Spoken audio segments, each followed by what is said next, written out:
Our village was peaceful, nestled beside a forest. We were farmers, woodcutters, families. Life was simple. But something changed. The air grew colder, shadows deepened, whispers about a creature in the woods began. At first they were just stories, tales told to frighten children, but the whispers grew louder, more frequent. The creature, they said, was a prince cursed to walk the night. His touch brought death, his eyes stole your soul.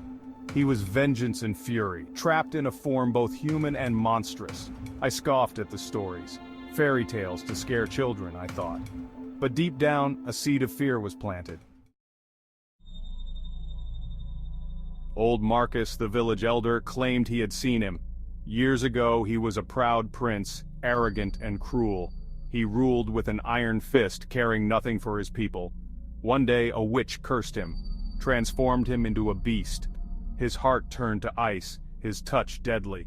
He was banished to the forest, doomed to wander. Marcus's words were laced with terror. He spoke of his eyes burning with hatred, his voice a guttural rasp. One night he appeared. Marcus, a mysterious figure, emerged in the village, the moon hidden behind clouds. The village seemed to hold its breath, the silence heavy.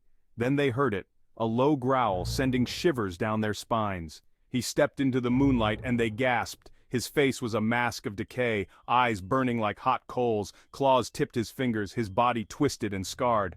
Marcus, he was real. He spoke, his voice a raspy whisper. He spoke of his torment, his rage. He blamed the villagers, his own people, for the curse. He swore revenge. I wanted to scream, to run, but I was paralyzed. He reached out, his touch cold as ice. I closed my eyes, waiting for the end. But it never came. When I opened my eyes, he was gone. Only the echo of his words remained, chilling me to the bone. The next morning I told my story. Disbelief, then fear, spread through the village.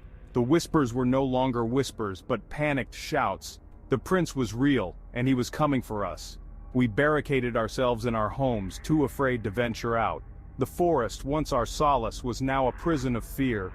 The laughter of children was replaced by sobs, the joy in our lives extinguished. Days turned into weeks. The village became a ghost town. Fields lay untended, houses shuttered. We were prisoners in our own homes, living in fear of the creature that haunted our woods. Some nights I would hear him, his growl echoing through the silence, a constant reminder of the threat that hung over us.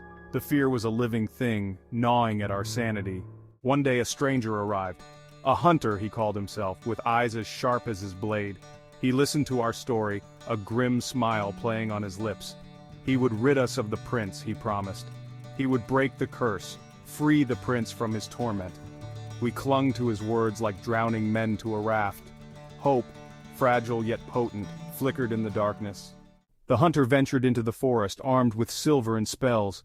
We waited, our hope a fragile flame in the wind. He returned days later, his clothes torn, his face etched with horror. He had failed. The prince, he said, was too powerful. The curse had twisted him, consumed him, there was no saving him, and now he was angrier, more vengeful than ever. The hunter left, taking our last shred of hope with him. We were trapped, living under the shadow of the prince's curse. The village was no longer a home, but a prison, and the forest, once our protector, was now our tormentor. The fear is a constant companion. It hangs over us like a shroud. The prince is still out there, lurking in the shadows. We know he will return. We wait, our hearts pounding with every creak of the floorboards, every rustle of leaves, waiting for the night the prince exacts his revenge.